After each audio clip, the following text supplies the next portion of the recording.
Hola. Ni hao. Guten Tag. Moi. Privet. Halan. Hey. Konnichiwa. Bonjour. Whatever way you want to say it. Welcome to the Normal, Not Normal podcast from me, Oliver Phelps. And me, James Phelps. Slam dunk, are you ready to make me?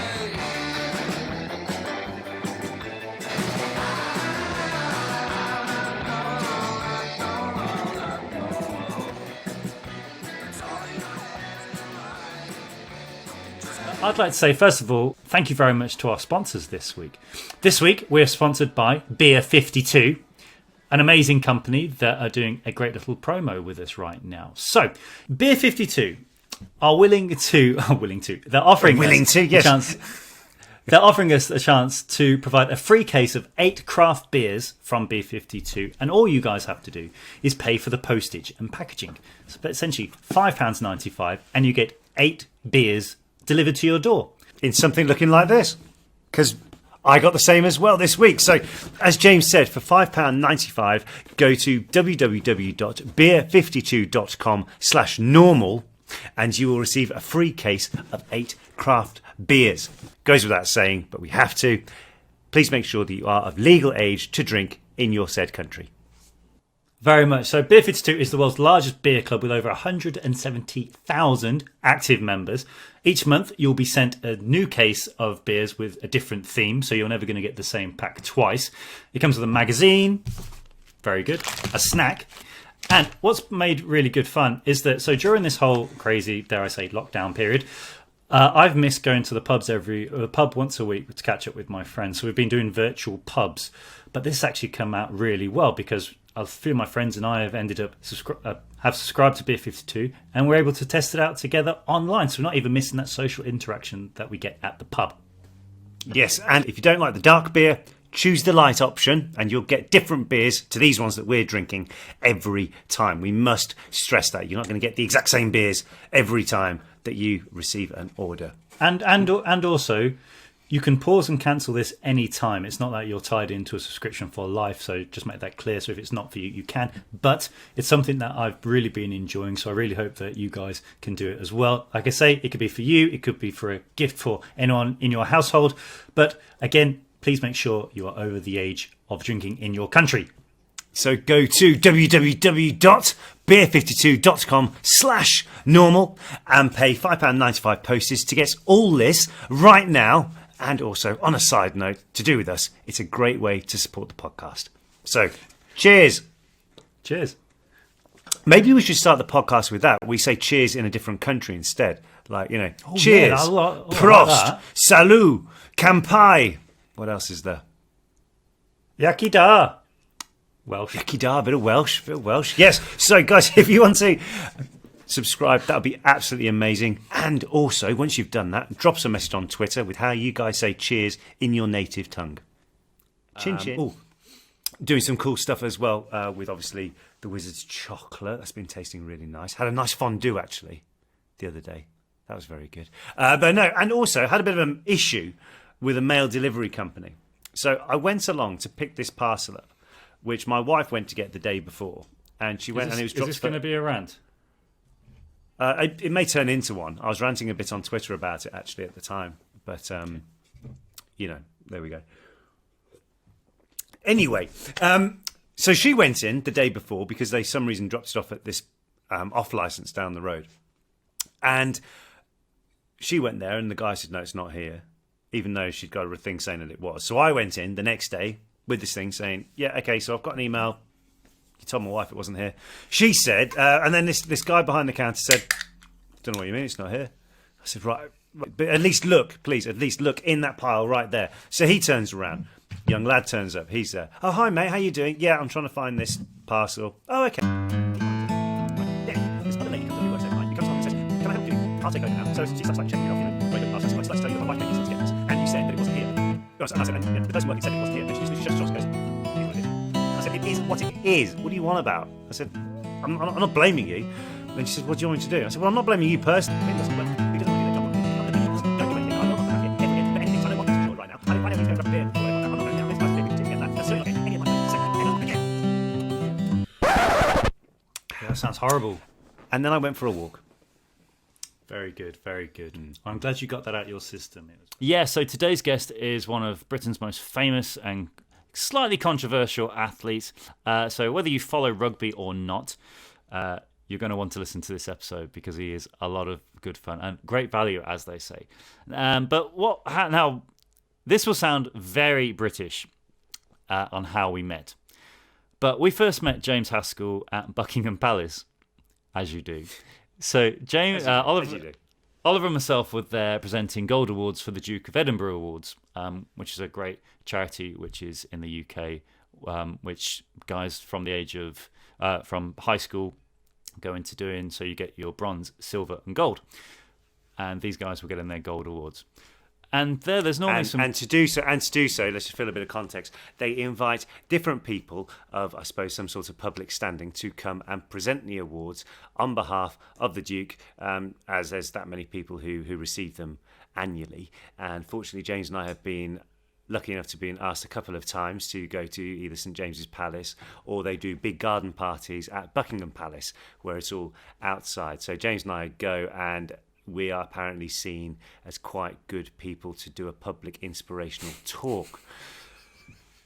Imagine some of those. Where basically, it's really, really good fun because we meet so many different and wonderful people who've achieved already a lot in their lives and are going on to the next stage and are just excelling themselves and just doing the best that they can do. So if you are listening to this and you're somewhere in the UK, but I think they also do them, they do them around the world, as well. Around the world, and you see the Duke of Edinburgh Awards and you think, I've always thought about that. Definitely get involved because it is really, really useful to have, not just on job applications, university applications, but also for your own self-esteem. You get to do so many cool things, meet so many cool people. Well worth it. Yeah, so when we were there, we're there right before the event starts, and we're having a cup of tea inside the palace with a load of... And they kind of like not herd you in, but they invite you into this room where you've got to mingle with other presenters. And I don't know if you kind of assume to know each other, or like you know some people and you start speaking, but there's normally a bit of a weird, what would the phrase be? It's almost like a hello. Hi, how are you? No one knows what else to say, is it? Yeah, I mean, I'm speaking to a guy who climbed Everest 5 times without oxygen or something like that, and it was like, how do I even compare to speaking to someone like that? Like, do you know what I mean? Yeah. So anyway, then we saw James and a few other rugby guys were there, and being big rugby fans, we were kind of fangirling slightly. But why is it fangirling? Well, fanboying. What is that? Would you say we were fans of theirs? Okay, we were fans of theirs. You just say that. Yeah, just but I'm trying to as if you're standing there going in the middle of Buckingham Palace with a cup of tea going, oh my gosh.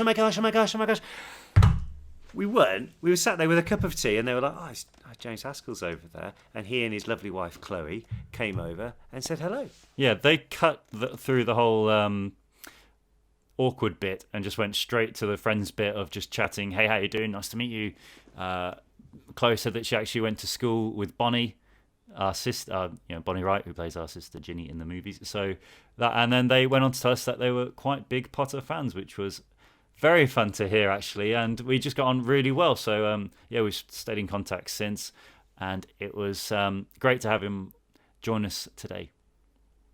Exactly. So, James, for a bit of background going on there. So, in this episode, we speak about the stereotypes, especially British stereotypes, and also talk about his stint in a reality TV show over here and how obviously things have been edited differently, which is always the danger of these shows. But to give a bit of background for those of you who are unfamiliar with James's work, he's a former England rugby international with 77 caps, which means he's represented his country 77 times. He's played in 2 World Cups, player of the series when England did the whitewash over Australia Down Under in 2016, a Six Nations Grand Slam winner, which is very, very rare, English Premiership champion, European champion, and the podcast he presents is co-presents is one of the biggest in the world.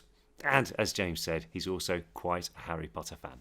Yeah, so very excited to have James today. And like we said, he says what he thinks, so he doesn't try and appease everybody. But I think in some way that's quite respectable as well. Like I say, I listened to his autobiography last week, and it is very, very funny. So hopefully we're not going to waffle on too much about rugby where people don't know the sport, they won't know what we're on about, but hopefully you can understand everything that goes into being a professional athlete and trying to balance the looking after your mind just as much as your body, which is something which he did off his own back as well whilst he was playing. In his autobiography, he talks about how when he was at Stade Francais in Paris, playing in Paris, he would come back to the UK every week to get that side of things sorted, just to deal with as well. So he didn't just sit around and collect the paycheck, essentially go to training for bare minimum time and then go and play. He was fully invested into being the best possible player he could. So very inspirational to listen to that kind of thing in his book. So with all that said, welcome James Haskell. James, thank you so much for joining us today. Hope you're doing really well. So we were just thinking, we met in a very British way at Buckingham Palace. Stereotype, and we're not making that up at all. No, that was big. Yeah, that was big time. The Duke of Edinburgh Award, wasn't it? It was, yeah. So we were saying in the intro how normally at those things everyone meets like you're kind of herded into a room and it's kind of a quiet chit chat. But what Oliver and I really appreciated about you and your wife, so you kind of cut the dithering round and it was like straight to friends. How you doing? Nice to meet you. Like that was a very, very thankful for that, because otherwise it's a very weird 10 minutes of air, if that makes sense. Yeah, because it's like because also in the world of like pseudo celebrity, I'm not very good at. I don't like. I'm not even on a Z-lister, and I sometimes you get in those situations where you get people who've done different things, who have genuine talent, who have, and then some people have just been there because they've done some reality TV or whatever, and there's a lot of kind of social climbing and pretense and everything else. But I'm very much like Chloe and I are very outgoing. And I was like, I love you two. I'm a massive fan of Hope. I was like, I want to come and say hello, because otherwise you sit there and you're like, what's the social norm? But it can be a bit freaky. It can be a bit awkward because you just sort of go over and I just talk to someone and they're like, who the fuck is this guy? They get away. They start panic. But no, I was like, I think it's, especially with men, we're very bad at actually complimenting each other. Like, especially in my world, you spend all your time taking the mick out of each other. You spend all your time kind of being ruthless, but actually saying something nice to someone, it's a very odd thing, and people can be quite standoffish. And going to the most like middle class event in the history of the world, Buckingham Palace, all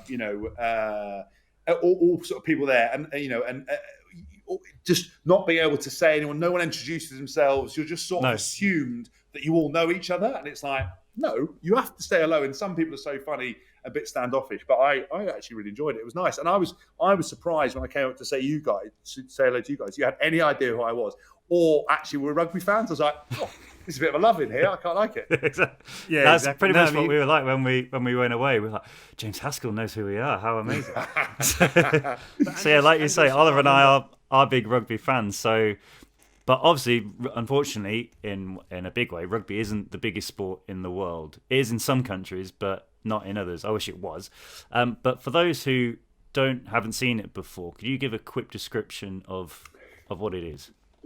Yeah, so when you're in rugby, you think rugby is everything, but unfortunately, football is the king sport of everything. And I think what holds rugby back is a misunderstanding about what's going on. But it's essentially 15 guys on one side, 15 guys on the other side, trying to get what looks like a football that's been squashed over a line and put it down. And basically, the side with the ball is trying to be stopped by the side without the ball, with some control violence. And there's some different ways of restarting the game. So in football, you have free kicks, throw-ins, and everything else. You have similar sort of moments where there's an infringement. But it's like NFL without the pads, and it's basically given a home for fat people and people out of shape. It's like a very inclusive sport. It's like, I'm too fat to run around and do football. But I tell you what, we've got a game called rugby where you can sit at the front of and push really hard.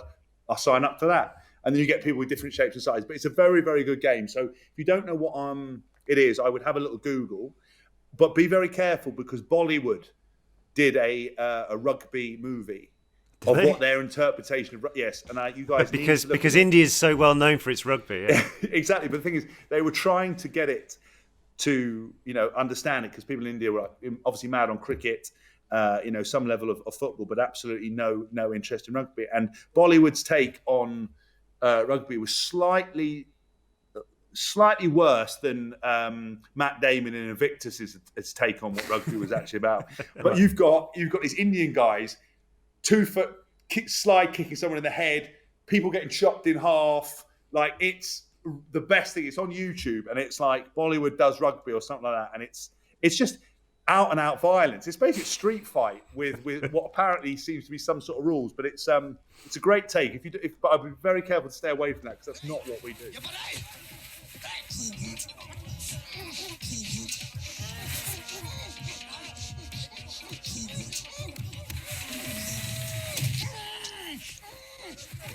What would you say then is like a normal rugby player's build? Obviously now there are a lot more athletics. I think back in the day it was everybody could play in different positions. That's why there's different sizes for different players. But would you say that it's over the years it's changed at all? Because like as you say, I suppose because the game's become more professional, everyone seems to be wider and bigger, and you've got to be stronger to take the hits and the amount of games coming at you as well. Yeah, look, I think I tongue in cheek about overweight people, but actually I talked about it in on one of the podcasts I do in my book that there's still fat rugby players walking around going, we need to. No, the reason I'm like this is because I need a bit more weight to really push in these. You're like, I don't think you do. And they're like, well, no, I need, because if I lose too much, then I can't push as well. You're like, I'm not buying that. So, but what's happened now is so rugby has been through a kind of a transformation. So when I first started playing, I played for a team called Wasps. And again, for those listeners who have no idea what they are, they're a team that were based in London, and you can find stuff on YouTube and Google. And basically, we were the first team to have professional strength and conditioning trainers. And what we did is that we ended up being fitter and stronger than everyone else, and we would steal a march on every other team, and we would win the Premiership. We would finish fourth in the table, and there was a playoff system, unlike in football where the winner's the winner. The top four, first would play fourth, second would play third, or something like that, or second, fourth, and third first. And then you would have a final at Twickenham to kind of extend the season. And we would always scrape in at fourth and then go and fill everyone in and win the title, to everyone's disgust, because we were fitter and better. And what happened is every other team in the Premiership started to get full-time strength and conditioning coaches. So nutrition became really important. Weights became really important. Extra fitness became really important. Sports science became important. We all wear GPS units that sit in the back of our shirt, tracking, where you run, heart rate monitors to understand your exertion, urine testing, are you hydrated at the start of the day, blood test, all this stuff. And basically, because sport and life is all about the marginal gains and the percentage improvement, everybody is now as fit and as big as each other, but you keep striving. So now you get these kids coming out of school that when I was picked up about 15. You get these kids picked up about 8 or 9, and by the time they're coming into the clubs, they're like mutants off a conveyor belt. So I remember 2014, England playing South Africa in South Africa. I was playing, and I remember seeing the under-20s were playing in the same country at the tournament, and the England under-20s pack, right, of forwards, and that's a group of forwards, there's 8 people. Right, and they're kind of where they do the dirty work. In rugby, the forwards are the ones who do the dirty work. You end up looking like me, and the backs are better looking, better with the ladies, less damaged, and get paid a bit more, and probably more talent. And basically, the under-20s pack, each person was 120 kgs. They were all bigger, apart from Billy Vunipola in the starting England team and myself. They were bigger than the rest of our forwards. There was not one person under 120 kgs, and I was like, "Oh my god, they're not even they're 19, and they're bigger than the England team." And now, obviously, that's progressed through. So, I think there are still chubby funsters, we'll call them, who basically don't, because I think sports nutrition in rugby is not as advanced as it could be. That's still a backward area, and I think the psychological side of rugby is very behind. And I think that the team that can harness nutrition first. So you've got players, who, yes, you're going to have different shapes and sizes. People will have more body fat. You need more body fat when you're playing an abrasive sport. There's no point looking like a Men's Health cover model because it's no good for your performance.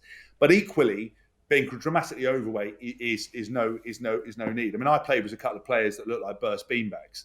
I was like, you take your shirt off and you'd be like, how have you got through there? Like, I remember, I mean, I'm not saying Mako is probably one of the best. Mako Vunipola is a player that plays for Saracens and plays for England. Incredible player from Tonga, him and his brother. And he, when Mako was at Saracens, they had a guy called, his name was George, but they all called him Feeble George. I don't know why. He was a strength conditioner, but he was like an apprentice.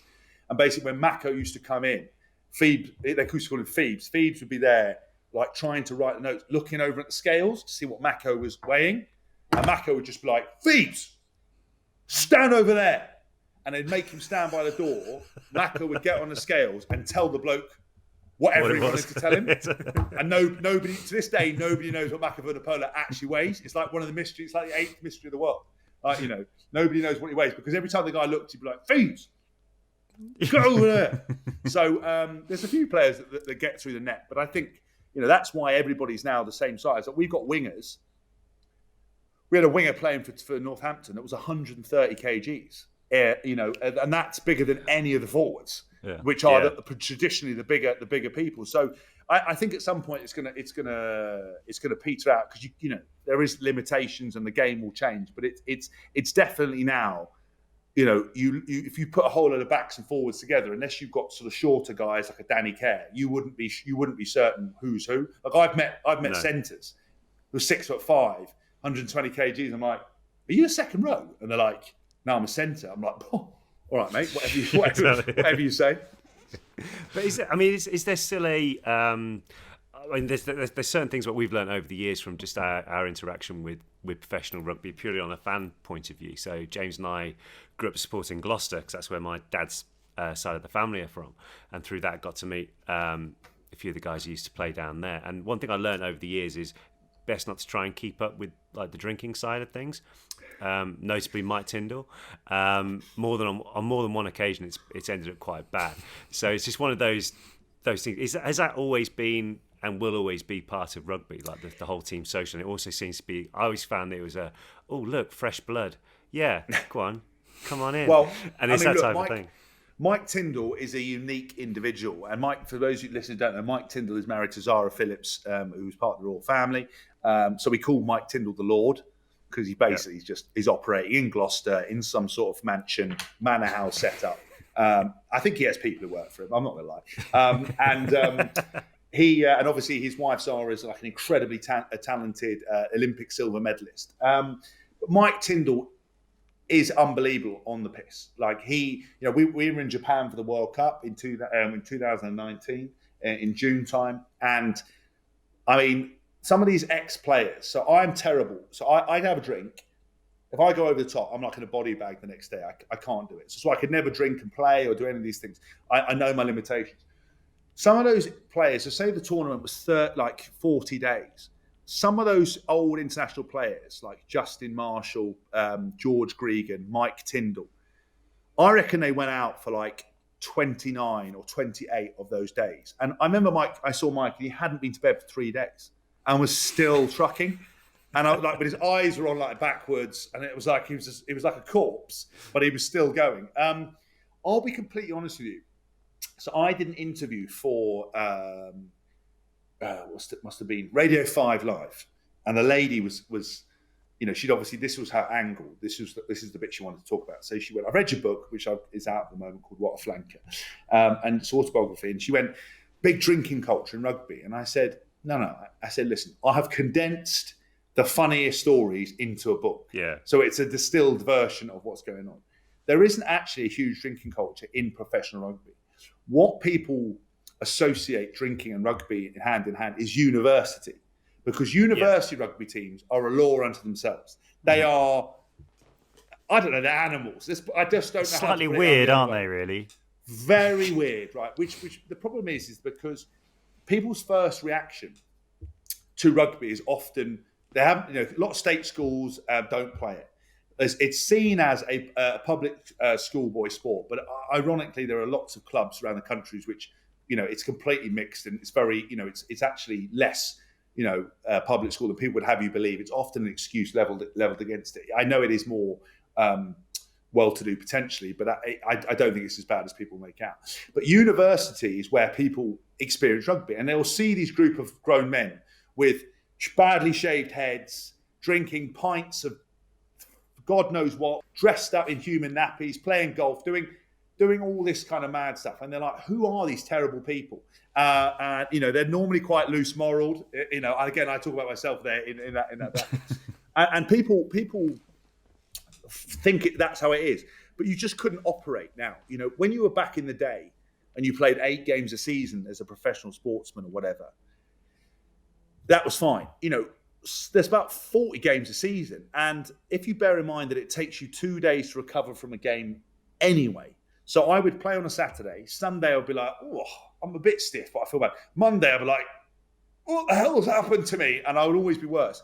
If you combine alcohol with that and that, a drink over, you've got a dehydration element, you've got the lack of performance element, you've got the increase in the inflammatory process element of it. It's just impossible.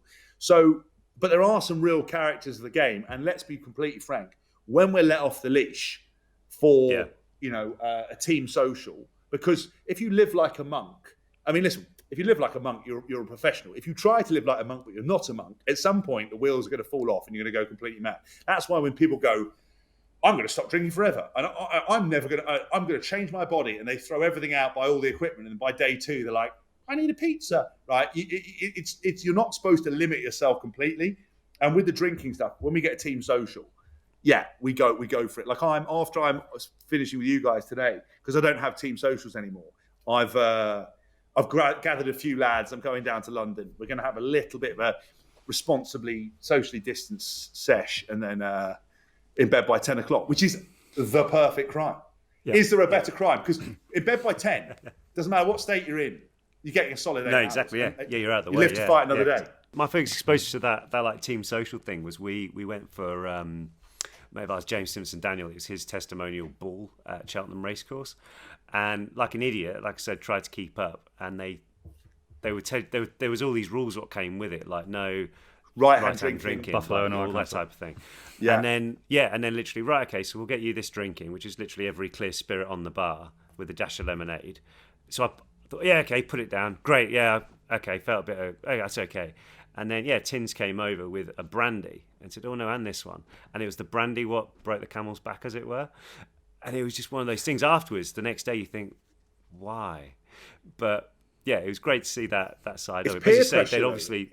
and that's the other thing as well. You like to think, no, I'm stronger to say no, but no, you're really, really not. Look, it's very difficult to say no. All I would advise, what the mistake everybody always makes is, because I had this when you make your first cap for England, what happens is that you play. So I played against Wales, my first cap, 2007. A cap is what you get when you play for your country. You get same football. And what they do is, if you've got 22 players in the squad now, we've got 23. Each one of them will come up to you throughout the dinner with a drink and go, Hask, congratulations on your cap. And you have to finish the drink, right? Obviously, you get sort of the terrible people who will try to do you with a spirit, but more often than not, it's a glass of wine or a beer. Now, I'm not a weak drinker, but as I said, I know I'm going to be in a body bag the next day.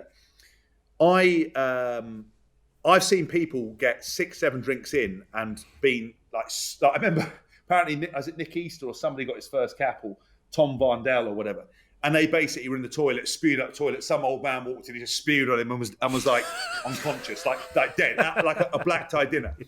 So what I used to do, lower in the tone, is I did 5 drinks, tactical chunder, go again to live to fight another day, and I made it through. But if you try to do that, and you'll get some bloke will turn up with a pint, and they'll hand you a pint, and you're like, "Are you serious?" And then and it all depends. And there can be a backlog. There'll be 3 or 4 people waiting at the table. When Stuart Lancaster was in, he stopped that, but they still tried to do it to Johnny May, and Johnny May went completely mad and broke a toilet. But like, I don't know how he did it.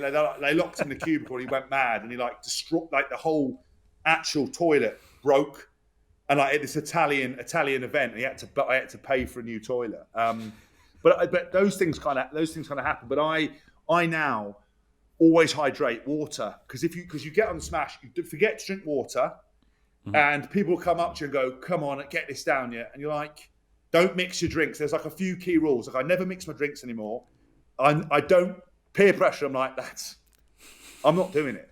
Yeah. Like, I'm actually not doing it. Like, they're like, if you see them ordering a thing of Jaeger bombs, I'm like, boom, I'm out. I'm just off the other way. I smoke bomb. You've got to learn to smoke bomb. You've got to go, yeah, I'll come back. I'll do that drink in a minute. Over your shoulder, mate. There's so many tactics. Because there is nothing more demeaning at, like, even at the age of like 35. Like, the most crippling headache, sweating, like being sick, like sitting in your bathroom floor going, why have I done this to myself? My head hurts. I want to die. And you're like, I'm a grown man. I really don't need to do this. Hangovers aside, rugby in general, like, is there ever a time from when you've probably when you after you start playing your first game or your first training session, is there ever a time when you haven't got a little niggle or even a full-blown injury? Because I know in your book you say about how, although the clubs are pretty good in making sure you're okay, you as a professional will still want to play every game. So is that still a thing now, or is it something that's due to lockdown that has kind of got a bit easier? No, I think everybody's got something. Everybody carries something. Since I retired, my body's got worse. I have to constantly keep training, constantly keep moving. I think sitting down too much. I mean, I'm a workaholic, so I sit down a lot. I'm typing. I wear many different hats in terms of. I mean, I sound a bit like Dick Van Dyke from Mary Poppins movie. One day he's a chimney sweep, one day he's a street artist. The next day he's doing something else. I'm a bit like that. One day I'm a DJ. Next time I'm a public speaker. Then I'm an author. And it's, but when you're in lockdown, because I wasn't doing these things, I was sitting down a lot. My body started to fall apart. But I don't think there's a current player playing that is 100% fit. I mean, I look at someone like Lewis Rees-Zammit and everything else like that, who like is young winger, and I'm thinking, imagine feeling like that, young and fresh. I think majority of players are carrying some sort of injury or some sort of issue. And I think lockdown has probably prolonged a couple of lads' careers purely by the fact they're not getting battered, purely by the fact that they would have given their body a chance to fully rest. Mm-hmm. But unfortunately, it's like day one when you get in and do a mauling session, which is, again, that's an organised fight, and you're like, my neck is brilliant. Yeah, if anything, I've got too much movement. You go and get caught, and you're like, and the next day you're like that, and you're back to square one again. It's exactly the same, and everybody I know is always carrying some sort of thing. Hello, normal, not normal viewers. I just want to say a big thank you to our sponsors, Yamaha, for sending me these headphones. Clearly, they saw the show and have noticed how annoying Oliver's drum is. I don't know what they're talking about. So these are Yamaha E700A headphones, and they're headphones that adapt to you and your environment. They look cool, they're designed to produce sound that optimises and tune to whoever puts the headphones on.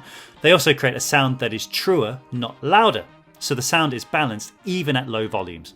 And the E700As are aware of competing external noises, so you don't need to crank the volume up when your environment changes. Like when Oliver bangs his drum, for example. Like this. No. See, I can't hear you. Because finally, it creates a sound that cuts noise, not music. So it has active noise cancelling technology which carefully removes only background noise without processing any of the music signal, so the music is left pure.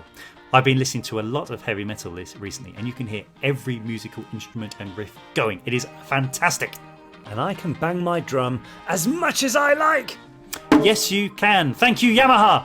Guys, if you want to find out more, head to yamahamusiclondon.com/E700A. Yes, that's yamahamusiclondon.com/E700A. Now, back to the show.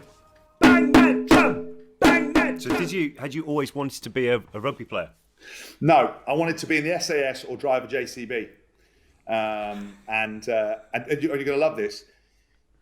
So, when having limited fame or limited thing has some sort of benefit to the point where I am, by the time this will be out, I would have already done it, but I'm getting my JCB license. I'm going next week, 9 to 5, every day to JCB Quarry to come out with my it's called a 360, so an excavator license. So I will be able to go and work on any building site in the UK. And my wife's like, you're an idiot. Why are you doing that? And I went, because you always need a backup plan, babe. And all the way through lockdown, the only people who carried on working, really, apart from the frontline people, were builders. And I'm going to be a now qualified digger driver. I've always driven diggers, brilliant. Loved it. I had a digger. I used to drive to training. JCB lent me one for a year. I took out like 200 trees for a neighbour. Used to do all this ditching. And if I had a bad day, I'd be like, love, I'm going in the digger. And I put the digger on. I put on some house music. I would just be there, radio on, just like taking trees down, doing ditches, lifting stuff. Yeah, it's pretty good. Taking your book, What a Flanker, which is out now, and on audiobook, which I've got to be honest, great narration, by the way, especially throwing the accents with the different people you talk about, which you don't get enough of when people are reading their life story. You don't get enough of variation in the characters in there. So well done with that. So, thank you. Aside from the from doing the is it the Duk de Stad calendar? Jur de Stad calendar. Jur de Stad calendar. Yeah. Which is probably one of the funniest stories I think I heard in a long time, especially when at the end of it when you say about do you really need to do this, that type thing. Yeah. Which I've got to be honest, I think everyone's in it would do the same in that situation. Like, swallow your pride and get on with it. Yeah, you've got to do it. Remember how much you're getting paid and always turn up and do it. Exactly, yeah. So with that aside, what would you say would be your 3 career highlights if you had to pick? I would say getting my 50th cap was even though I only got 5 minutes against Wales and we lost the Grand Slam game, that was an important milestone for me. I think winning this Grand Slam in the Six Nations, having failed 3 times before, and to get that in the Grand Slam, for those who don't understand, is winning every single game in a tournament called the Six Nations. It's only been done a handful of times, and it sounds simpler than it is, but it's 5 games against Wales, Ireland, Scotland, Italy, and France. And yeah, it's a very tough way to do it. So getting that, and I think for me, winning the Premiership with Wasps, starting in a back row, myself, Lawrence Delalio, former England and Lion, and my old teammate who's now qualified as a doctor, Tom Rees, and it's those are some real special moments for me. And look, I would have liked to have finished the World Cup and sort of added to that, but I will take it because I think on reflection I've done all right. So, in terms of like your favourite stadium, would that be the Millennium? In terms of like atmosphere, you can't say that. Yeah, no. Well, but I mean, like, so we've been. I know we've been there as a supporter, and it's just been unbelievable. I know James and I went in 2003, I think it was, when they absolutely turned the Welsh over, and it was amazing how quiet it was. But in the build-up before the game, it was really, really. I suppose the roof was closed and everything like that, and just the passion what they have for it. As a spectator, I thought was really, really good.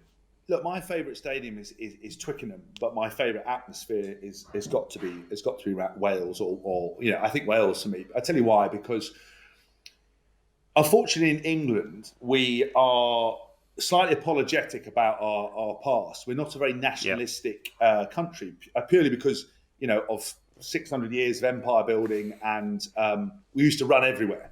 This little island used to run everywhere, and we've basically upset everybody there's ever been, and nobody likes us. So all these teams are desperate to beat us, and basically we're at the point where we are is that when you go to Wales, they have their own identity. They love that, and everybody's unified in their hatred to England for the English. When we get a bit nationalistic, you suddenly start seeing, skinheads with St George's flags, and you're immediately kind of the leader of the BNP or the EDL, and it's a bit like, whoa, we definitely don't like immigrants. Like, whoa, no, that you completely misjudged this. And so Twickenham is kind of quite like a corporate environment. So the most hostile you're going to get is if you get a prawn sandwich in the eye. In Wales, you drive through Cardiff, people are swearing at you. A bloke stepped out in front of the bus, was like, and headbutted the bus, cut his head open, got bundled over. And that was even before we played the game. And then in the stadium as well, they create this hostile environment where they have like like the Welsh can't go anywhere without singing in a band. Yeah, like right. They'll be singing like Tom Jones or something like that. Oh yeah, always wheeling something out. So they got a big pitch, right? Basically, when you come out for the teams, one team warms up here, one team warms up there. But in our side of the field, they send through like a 300-man piece broadband, like, and you're like, you can't warm up. And then they've got this goat thing. Yeah, there's like a traditional animal. It's a goat on gear. If it was a goat, if I was a goat, it'd be me. It's got like horns up there, and it's on a lead. It's bigger than the bloke. They've got this goat on a thing. You like can't warm up. People are like, you have to stop, mate. They just make it so awkward. And then and then they all start singing "Bread of Heaven," and because the pitch is so close, you just go all the expletives at Twickenham. They're like, yeah, bloody, you're terrible. You're like, yeah. Bit of tweed, Dad? bit You're like tweed Dad? or something like that. Yeah, I always said the audiobook is very good, and I thoroughly recommend it because I don't think you need to be a rugby fan to enjoy it, especially the stories as well. But I listened to the audio one when I was saying earlier when I was at the gym in the morning. That's when I would listen to it, and I literally had to stop my workout because I was laughing so much, and especially the story where you're saying about how you dealt when you decided to bite back on internet trolls and they didn't like it, which was. But I will be using that one at a later date, not on internet trolls, but if anyone ever gives me anything. They don't like it up them. They do not like. In the words of what is his name, Corporal Jones from Dad's Army, they don't like it up them. That's the thing. It's all And there's a great quote that somebody I think I screenshotted it, and I'll read it to you now. Thought of the day: social media made you all way too comfortable with disrespecting people and not getting punched in the face for it. Mike Tyson. It's so true. It's so true. It's like people walking around in the comfort of their own home on their sofa, firing stuff out. You're like, no, in real life, I'm going to chin you for that. Yeah. And I'd pretty much be, if we weren't in such a, I don't know what the word is, litigious or litigious society, you'd probably get away with it as well because you're like, but trolls. I used to bite back, but my wife then said, the Rock, who. Obviously, for me, is the life of everything. Tequila swilling, weightlifting, action hero, actor. I mean, loosely, 70 mil a year. Everybody loves him. Funny, good looking, and he doesn't reply to trolls. So if the Rock don't do it, maybe I should. Someone else. So yeah. I gave up. I was really fascinated with as well, and how you talked about how you personally sought out a sports psychologist to help you with the looking after your mind whilst playing as well, which I thought was it was great to actually hear you talking about that. Like you're saying, such a macho sport as I guess everyone's meant to think, just the theory was always just get on with it. And I thought that was really great. So I guess what I was going to ask is, do you still go with a sports psychologist now, or is it, you kind of like move it towards day-to-day stuff? No, so I always utilise. I've always utilised a sports psychologist and psychologists in general. I think mental health is so important. I think it's an interesting study I read about the other day where a lot of people people go to doctors and psychologists for depression, right? But actually only 10% of those people have the chemical imbalance in their brain, which you would classify as depression. A lot of people just have bad days, bad moments, bad times, if it's that, and it's normal. And I think we could all probably do with being a bit more resilient. But I still think harboring these thoughts, and people aren't as resilient as others, and you need to be able to share it. And I think for me, I've never suffered with mental health issues, but I knew that the mind is such a powerful thing, and the mind plays tricks on you all the time. It makes you quit, it makes you give up, it makes you overthink, it makes you worried, it makes you anxious, it makes you doubt yourself. And why would you not look into that to develop it? Why would you not see if you could make yourself better? And then since I retired, I had to reach out to one when I was doing the MMA stuff, because it was demanding a lot of me mentally and emotionally putting me in a situation where every day I have to go and punch someone in the face, and they were teammates of mine, and it was the constant peaking and how you address that. And then no man is an island, and some days you just need to reach out and speak to someone, get some perspective on it. And what people don't understand is that psychologists and therapists don't fix you. Only you fix yourself. But you have to sometimes find the tools, because you lose your way on how to fix yourself. And a lot of people rely on others to make themselves feel better, but ultimately you have to do the work yourself, and they give you tools to help yourself, help you with the path of self-development and build that mental mindset. And for me, that's just really important. I think as well, there's a lot of people who message me on social media and stuff. Oh, look, I'm not happy with this, not happy with that. I wonder if you could just give me a few words of motivation. Motivation is such a transitory thing. Some days you're motivated, some days you're not. But if you don't have the mental fortitude when you're not motivated, you need to get on with it. And I just delete them, because it's like, my form of motivation. People go, oh, I'm unhappy with my look, I'm unhappy with this, I put on this weight, I just need some words of encouragement. All right, you're fat as hell, shut up and go and train. Because that's what I would say. That's what I'd say to you. I was like, what are you having a pity party for? If you're not comfortable, change it. But that's not how everybody wants to work. Right. And you need to understand that. So I think you should look for others for inspiration, but never motivation. And in rugby, the psychological side of it is hugely neglected. If I said to you, right, lads, you're going to wear these boots and you're going to run faster and you're going to wear this GPS, you're going to do better, you go out and do it. But I said, if you've got to reach out to someone and sit down and say, these are some of my confidence issues. I don't like the way the coaches talk to me. I can't, preparing for 30 games a season. How do I consistently do that? People won't do it. I'll put a hand up in a room of rugby players. I'll be one or two of the only people speaking to a psychologist. And now in retirement, every now and then when my wife's driving me mad, I just, I pick up the phone, we have a chat, and I put the machete down and we carry on. I was going to ask, so did you share with any of your teammates that you were speaking to a sports psychologist? Because in your book, you say how the locker room can be very harsh in terms of the banter, like very cutthroat. Is that anything you were ever worried about, or just a case of where it was just a case of, that's what happens? Yeah, that's what happens. Look, I think I am, for all of my faults, I'm always perceived as a meathead alpha male. I epitomise all that. I'm slightly misogynist. I slightly, not intentionally, just in terms of love, call people love and bird and everything else like that. It's not very PC. It's not, it's not offensive. People get offended by this stuff. It's nonsense. It's why fellas, blokes, lads, it's the same. But I always be very honest and open about all of that. I have good days, I have bad days. This is what I go and do. And I think sometimes it's hard for people to take me seriously because I was so cutting with people. One bad haircut, one bad bit of teeth, bad breath, bad hygiene. We're going to be on you. Yeah. I think people didn't want to necessarily open up to me. I had a couple of teammates I discovered subsequently being in the media who were thinking about suicide, who were thinking about this, who'd gone to pretty dark places. One of them was addicted to morphine.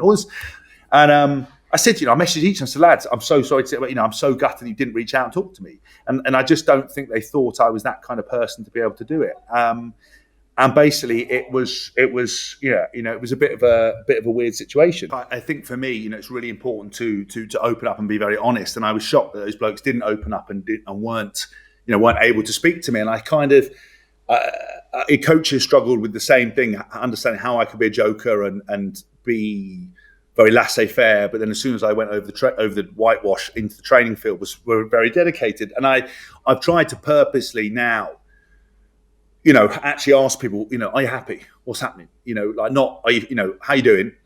Everyone says I'm fine. Are you happy? Yeah.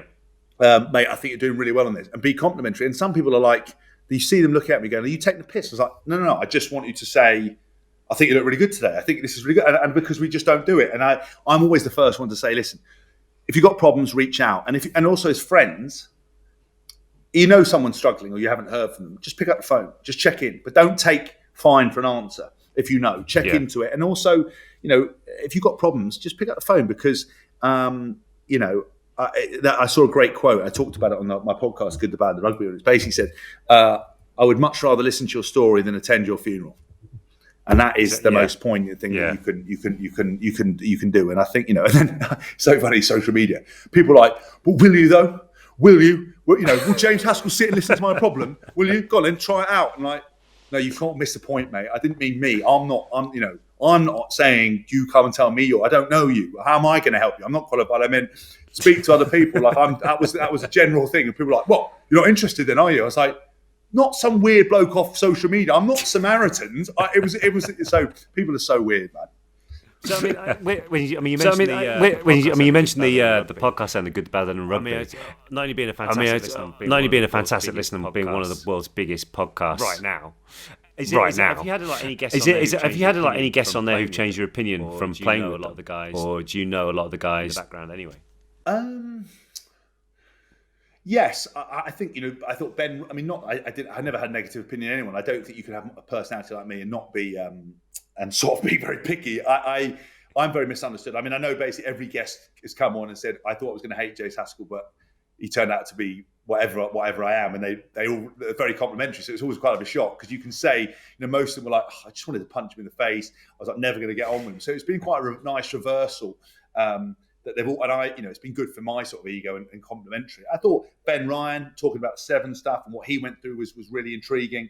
I thought when Billy Vanapola opened up, he was probably one of my favourite guests. I thought Benjamin Kaiser, the French player who played with me at Stade Francais and then at Clermont and the French national team, so interesting. I think there's been some really, my best mate Paul Doran-Jones opening up about kind of being a single parent and the problems facing dads and just the unfair nature of it. All these kind of different avenues were just so eye-opening that it was really, really intriguing. So last year in 2019, you retired because of an ankle injury, and on your previous live podcast, the House of Rugby, you did a great episode that week about it, which was absolutely fascinating. But after that, how long did it take you to get used to the retirement? My wife has a very Chloe Madeley or Chloe Haskell, actually. I know there's some things in 2020 that aren't changing. She's not getting out of that. I know they all like to do it like, well, you're independent. No, you're Chloe Haskell, you're going to take it. I'm only saying it because she's not here. Basically, I'd say that, there was a period of time where I was struggling with, with it because I had a fear of what I was going to do. I had no qualifications. Everything I did was, self-created work, upskilled myself, the DJ, the public speaking, the book writing, this was my fourth book that I put together. And it was quite scary. I think, the loss of routine, the loss of structure was a really very difficult thing to have. I've been institutionalized. I went to boarding school from the age of 7 till 18. And then I went to, professional rugby from 18 to 35. I knew where I had to be and what I was doing 99% of the time. I was surrounded by lads all the time.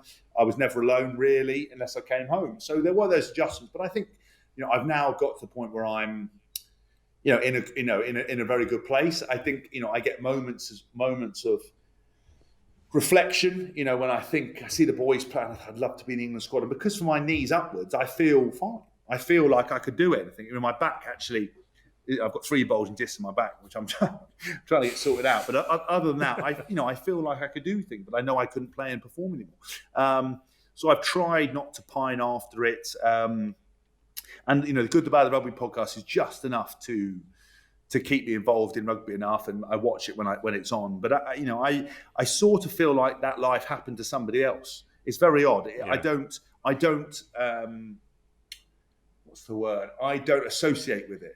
It's people are very nice about it. I see sometimes things. Writing the book was nice, but it happened to somebody else, and I don't have anything to do with that guy anymore that played rugby. I'm now on to the next thing. I'm now trying to be the best DJ I can. I'm now trying to, get in the best possible shape I can. I'm now trying to make a book, and I've got my own podcast called What a Flanker, which is my kind of take on a bit like a Joe Rogan style thing where I'm not talking about rugby. I'm interviewing people I'm really interested in. So that kind of thing is been really cathartic and nice. Yeah, and was that actually talking about the DJ thing, like obviously learning and being, it wasn't just say, I'm going to be a DJ and just pressing play when you go to like a gig or something like that, but actually learning the craft before you left the professional sports scene. Was that almost like, right, okay, so you've already got it in your head, there's definitely building a bridge for the next chapter? Yeah, I've always done that. I massively encourage young players and people to upskill yourself. I was there when one of my teammates broke his neck and was paralysed from the neck down and never did anything again. A guy called Matt Hampson, but he set up a fantastic foundation. He's made the most of his life, an incredible individual, and helped so many people. And is such an inspiring guy. But it gave me the wake up call at 19 to see that happen to your mate and be like, hold on a minute. This could be taken away from me at any moment. I'm playing a dangerous sport that can affect you. Selection, popularity, form. It can all change. No, I'm not in control of my own destiny. All I can control is how hard I work, how I treat other people, and how I look after my body. And that's all the guarantees I've got. So basically, I was always doing work. So I had my own supplement company. I've had my own, fitness business. As I said, I've got 3 other books. Got a cookbook, 2 training books that I've written. I've spent all my time developing my DJing skills. I still go and see my DJ kind of teacher. I learned different things. I had my first house music track signed, which is coming out in March 2021. I made a couple more tracks, which is quite cool. I do a lot of speaking stuff. I was always, bizarrely, I wasn't always that comfortable standing out speaking in front of people. But my dad kind of, said, listen, go and do it, give it a go. And now I love it. And everything I do is about performing, DJing, speaking. I love doing that now. And I was, before lockdown, I was doing 5 events a week. I was probably speaking, talking at Investec about mental health, going to Gloucester to talk at a Rotary Club about rugby stories, Wednesday filming for MasterCard, Thursday, a corporate speech on teamwork, Friday DJing, Saturday DJing, Sunday rest. And that for me was the best thing. And I always want to upskill it. And I think having stuff outside your life gives you more work-life balance to what you have. I think if you're defined by your career and your personal life, if one of those isn't going well, then you're screwed. If both of them aren't going well, then you're really in trouble. And you need something as an individual that you call yourself, your own. So the DJing thing for me is my thing, that nobody can take it away, that I will do. And it stresses me out because I'm a perfectionist, but I have that balance. And I then monetized it because, why not? I was DJing about 7 years. I was getting paid to play when I was still playing rugby. I mean, obviously not the most synergized lifestyle, but I didn't drink, and I used to turn up, get a guy to drive me, do the gig, sleep on the way back, and then just, and ideally try and get him after games, and then, go around again. So after that as well, been in the jungle on I'm a Celebrity here in the UK. Tell us about that and just the editing that went into it, unbeknownst to you until you came out. Yeah, look. First of all, I don't watch any reality TV. I've never watched it. I watched part of the first Big Brother for the novelty of it, but I'm just not that interested in that kind of stuff. And then I got asked to do it. I got asked to Strictly. The curse of Strictly is a real thing.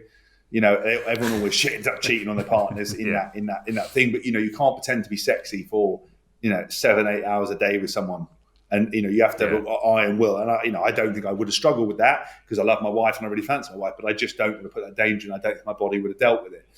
I thought I'm a Celebrity is much more my kind of scene. They very kindly asked me, and it was a great honour to be asked.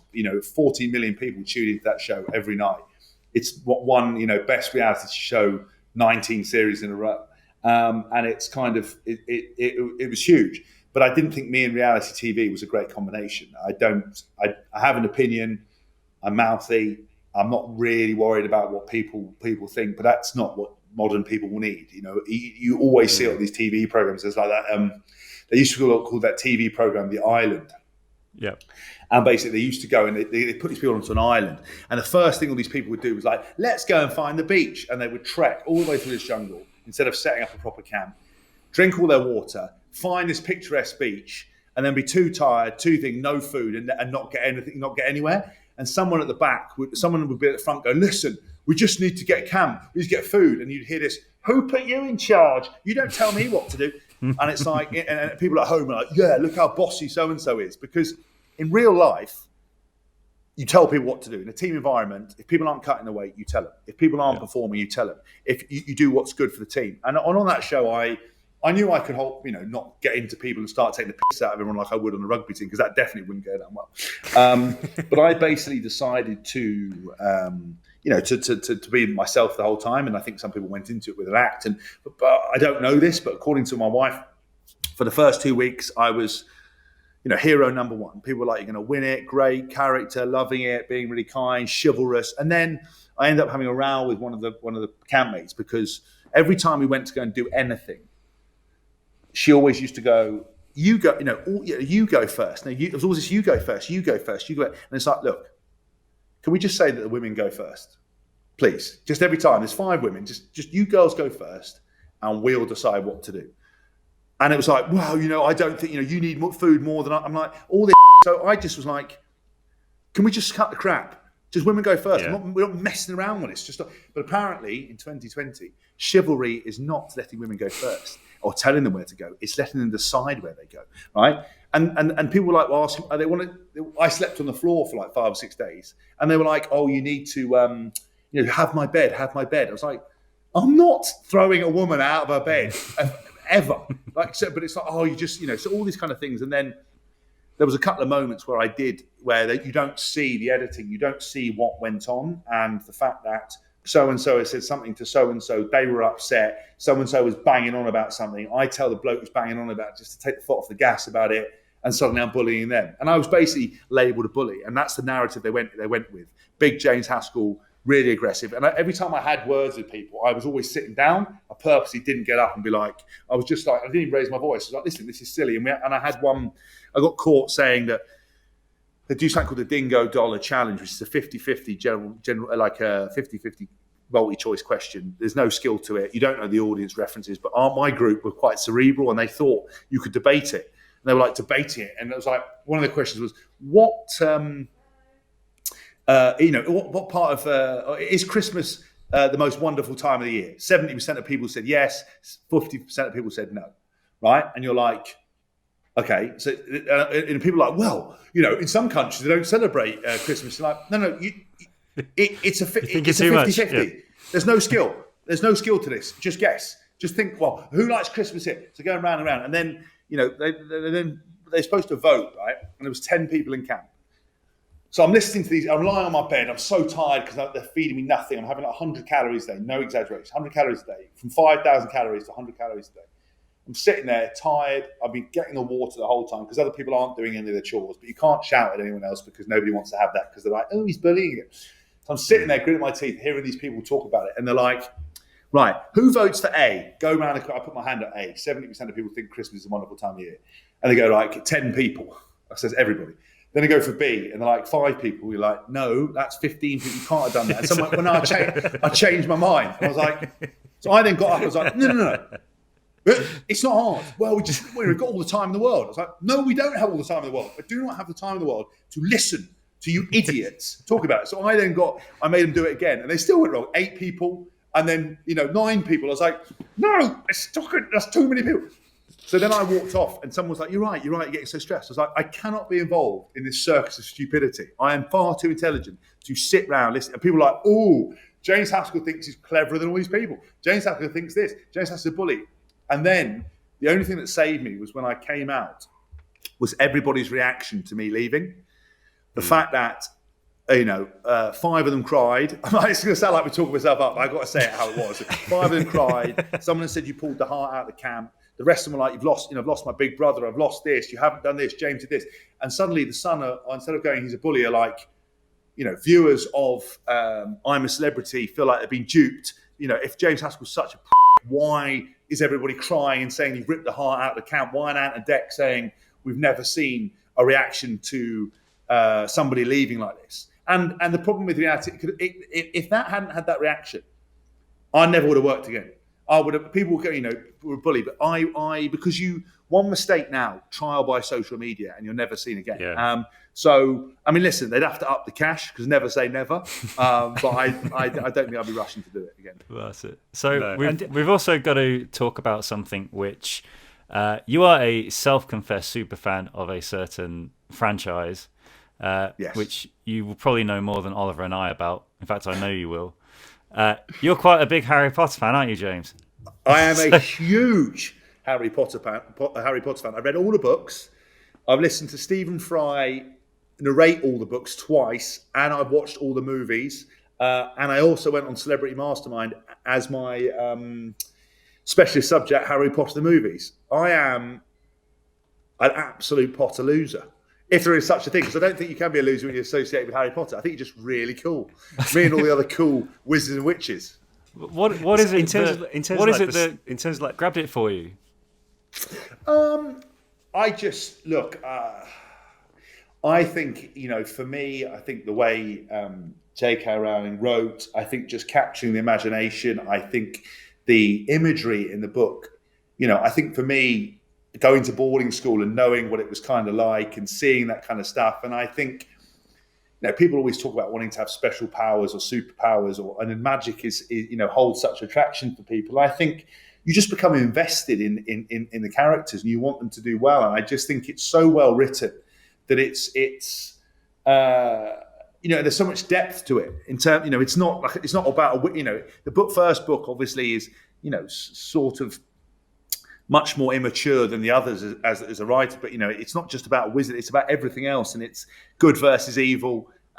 It's there's so many characters that go around it. She's not frightened to kill people off. I do. Yeah, I know. Sorry, Chief. Sorry, mate. But at least you made it to the last movie, though. Yeah, that's what I always say. As long as it was the last one. I mean, it could have been like Harry's mum and dad, like. Yeah, you could have not even made it. Mate, you got dusted late on in the big the battle for whatever it is, the Wizarding World. I think you did all right, Chief. I think and also the only problem is though, then there's a subplot of that is like will you ever be the same again? Will your twin ever be the same again? Will he ever feel whole? It's just so much more. It's amazing the amount of people who go through with everything like that. And it's amazing actually for me how many people want to know about that scene. Like, it's amazing amount of time. What was it like filming that scene? And I remember once giving someone a really sarcastic answer, going, "Oh, it's the best day of filming," and it was worst thing you could say. Anything. A bit like the time I said I was glad they killed Dobby off, jokingly, but I might as well have just It was. Can't say that. Yeah. Look, people get. You guys will know it better than anyone because and I don't know if you do Comic-Con and all those other things, or if you've ever done those events, but people live and breathe this stuff.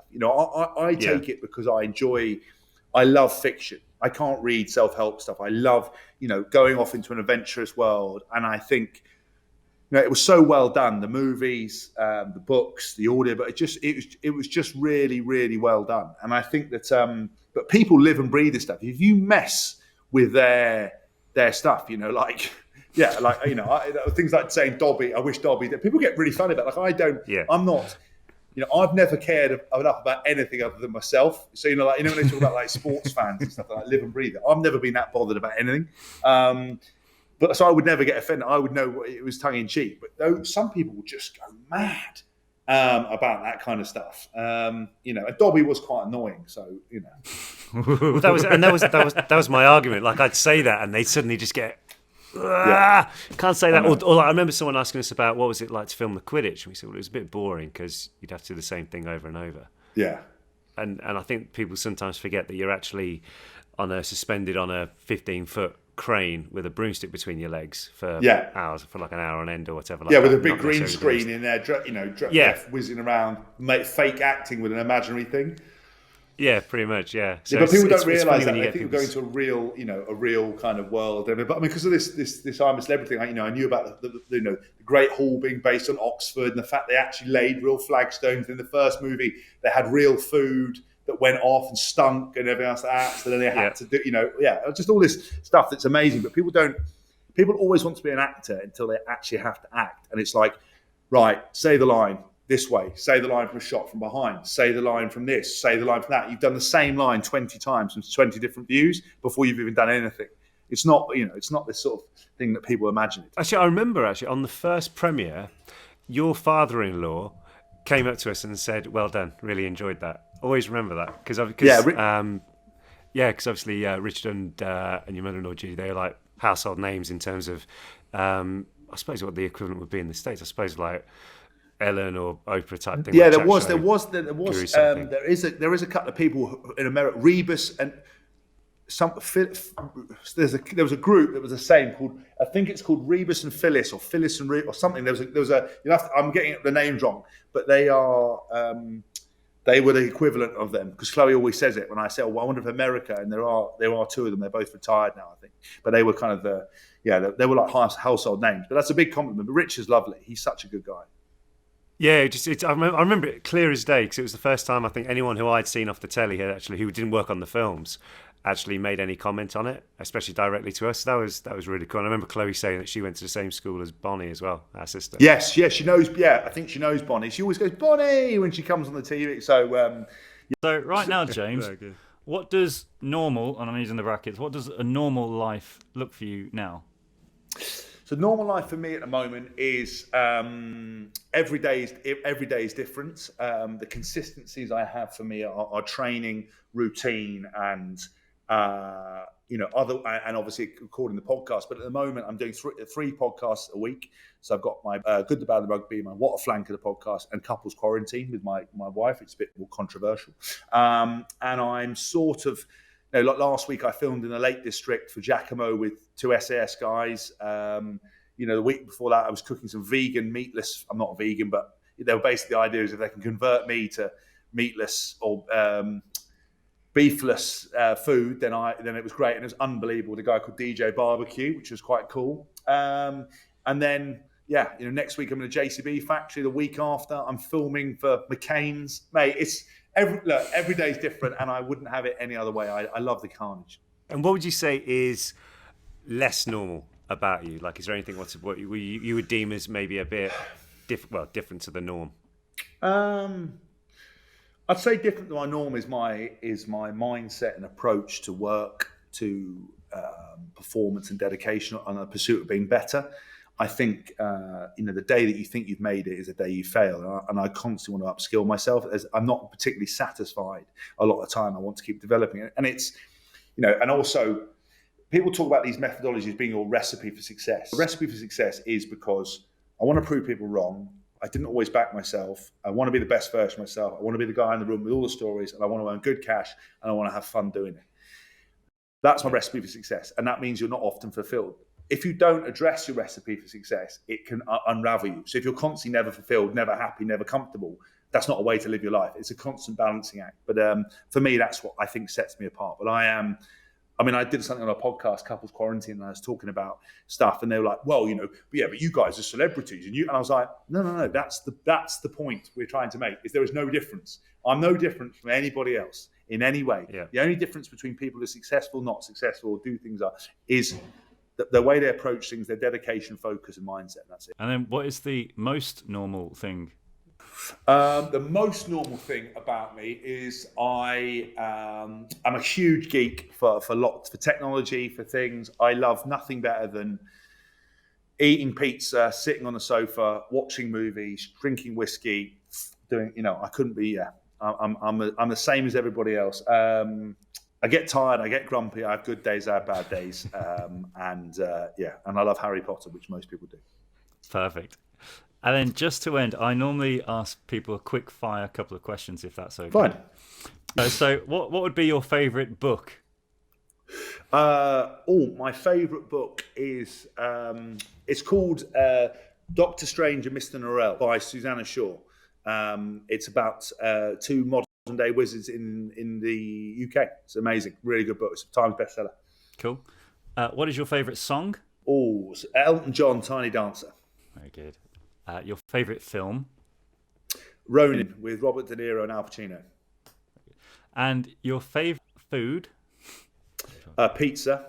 Yep. Or Asian fusion like Nobu stuff. That's mine, On pizza, here's another question which always keeps coming up. Oh, God. Hawaiian pizza, yes or no? Absolutely not. In any way, shape, or form. Thank you. Take that pineapple. God. There's a time and a place for pineapple on a pizza. Never and in the bin. Yeah. Completely agree. Get that off. Honestly, if someone gives me, I'll pick it off. Put it on the side. I hate mushrooms, and I'll eat mushrooms on a pizza. I'd rather pick the pineapple off and throw it away. I'd rather not have the pizza. I'd rather go hungry. That's how much I hate it. Okay. And what is your favourite quote from a TV or film? Oh, my favourite quote from a TV or film. Oh God, it's a really good. Oh yeah. Well, I did this a lot. So, in Dumb and Dumber. I wouldn't sleep with you if you're the last person on earth. So you're saying there's a chance? Yes. That's basically my. Oh, brilliant. Well, Amazing. James, thank you so much for giving us so much time today, and it's been really great to chat with you, and all the best with the upcoming stuff with the podcast, and obviously the book. May it long continue being on the best-selling list. Cheers, lads. I really appreciate it. Thank you very much for having me, and keep smashing it yourselves. And hopefully, I get you both onto my What a Flanker podcast. Yeah, that'd be great. Anytime, mate. Thank you very much. Sounds good. Cool. Cheers, boys. Cheers. I really enjoyed that today, James. Really, really enjoyed it. Obviously, being a big rugby fans ourselves, but also just learning more about that side of James's. Well, we'll call him James H, and you'll be James P. Because obviously, there was a lot what he spoke about there, which to be honest, I agreed with quite a bit of what he said. I think that because we are, as they say on the Good Bad the Rugby podcast, we are rugby noses. We are big fans of the sport. And I really hope that one day, as a sport, it gets bigger and bigger and bigger around the world, because I really do think it's an exciting game. It's something that everyone can play. We touched on it. All shapes and sizes can play the sport. And there's a lot of you go hard for 80 minutes, and then as soon as it happens, you'll go and have a drink with the opposition after. So I think there's a lot of the ethos around rugby is cool. Unfortunately, we ran out of time in talking about other things which we wanted to talk about. James was actually one of the first players from England to go and play in France, to go and play in Japan, to go and play in New Zealand. A lot of English players stay and play in England, so I would have liked to have asked him more about that. But in his book, What a Flanker, he talks about the experiences of playing in a culture like in Japan, where the culture is completely different. The game itself isn't as big, or it wasn't as big then as it is now over there, because I know Japanese rugby is one of the most fastest growing uptakes in the world, so that'll be fun when that gets going and going. I'm excited to see Japan in the next World Cup in a couple of years' time. People have learned more stuff about the sport, obviously, from listening to James, but also as well, I think, just in general terminology of just like a professional sportsman, and how people, like as he talks about, like the marginal gains, like obviously seeing the sports psychologist to help him with those issues and stuff like that, and obviously how he moved that into his own game, and how to obviously better himself and not wanting to stay still and just keep evolving, keep being the best that he could be, which I think is a very strong message that a lot of people can listen to. Yeah, he said there as well that he's pretty much always the general consensus is everyone hates him before they meet him. Yeah, I suppose we're the opposite of that, aren't they? What, everyone thinks we're great until they meet us? Definitely you. Yeah. Well, I'll definitely put you in that category. Okay. So, going on that we had James on, who's rugby. I've got a couple of did you know facts on rugby and then a couple of random ones of not. So, did you know, Oliver, England versus Scotland, when they play each other, Calcutta Cup. they play for the Calcutta Cup. Did you know? Yeah. Do you know it why? was made from rubies from Calcutta, if I remember right. Is that right? Well, yes, but it was actually played in Calcutta. Really? Yep, in Christmas Day, 1872. And they still play for that cup good. now. Rugby's been played for almost 200 years. Yes. Mr. Webb Ellis invented it in a little town called Rugby. Thank I know you. that. You're not meant to join in on That's these. why the World did you Cup knows, is but called thank the you for your Webb. contribution. I did know. And did you know that the World Cup is actually called the Webb Ellis Trophy? I did, yes. Did you know that the very first time any national anthem was ever sung at a sports game was at a rugby game? Which happened in 1905 when Wales were playing New Zealand, the All Blacks. So everyone knows the All Blacks do the haka, the war dance. And whilst they were doing that, the Welsh fans and the players started to sing their national anthem, which is Land of My Fathers, or I can't actually pronounce it in Welsh, but it's a very, very good anthem. But anyway, both the dance and the song were meant to try and intimidate the opposition. And ever since then, now we have national anthems at every international game or every sporting occasion in general in America. Yes, yeah, because obviously we're going to need to bring over that. Obviously, mainly, especially in the UK, you only get the national anthem sung at international events or a final, a cup final or something like that. Yeah. And did you know as well, the tiny dot that appears on a I or a J, right? Yes. Do you know? Did you know that this letter actually has a name, and it's a tittle? What's that got to do with rugby? It doesn't. I'm on to a different thing now. Oh, okay. I told you it's going to be a couple. Well, yeah, I don't know. Throw it into. What's that got to do with rugby? Well, it was okay. There isn't even one of those in the word rugby. Let me bring it back. So, the first recording of this phrase was in 1607 in a play called The Woman Hater, which was by Francis Beaumont. There was actually a famous England player called Bill Beaumont, who's now the head of World Rugby. There you go. That's how I'm going to tie it back in. So, there you go. The dots over an I and a J is called a tittle, which is where the quote comes from. You're sounding like a tittle going on like that. Come on. The tiny dot above a lowercase I or a lowercase j, that little dot is called a tittle. Yes, you've already said. We're not changing the edit on this. And it is thought that the phrase to a T, so if you do something to a T, actually comes from the phrase to a tittle. Used in the same sense since dating back to the 1700s. How's that? So what's that got to do with doing something to the T? A T doesn't have a tittle in it. They made it short, didn't they? No, but so you're doing something to a... Exactly. But that's to a T, but this is to a tittle. So next time I do something to a tittle, that's what I will say. How's that? Okay, well, Aaron, one last did you know, and this is a good did you know. I'm very Okay. Is it as good as a tittle? It's as good. It's very much as good as a tittle. Okay. Cows, they have best friends. So if you ever see a cow, they're usually with another cow. Cows have best friends. Yeah. So there you go. That's my did you knows for the weeks. Well, thank you for enlightening me today with that. You're welcome. I hope you can use your tittle fact wherever you get this podcast. Thank you very much for joining us this week. Thank you very much to James Haskell for joining us. That was a lot of fun speaking to him. Hopefully we can do it again soon. His book, What a Flanker, is out now on Audible and also anywhere where good books are sold. I say it's in the Times bestsellers list, so just look for it there. Thank you very much for joining us this week, everybody. I'm James Phelps. And I'm Oliver Phelps, and thank you so much for listening to the Normal Not Normal podcast. Now, if you enjoyed this, give us a like, a follow, a subscribe, and leave us a good review. If you didn't like it, let's just keep quiet about that one. You've turned into one of those people. No, I can. You've turned into one of those people. Hey guys, if you like my video, like here. Hey guys, if you like my video, please click here, and then we'll see what other content is on its way soon. But look, if you are going to leave us a review, make sure you include a nice tittle in there as well. Yes, please do.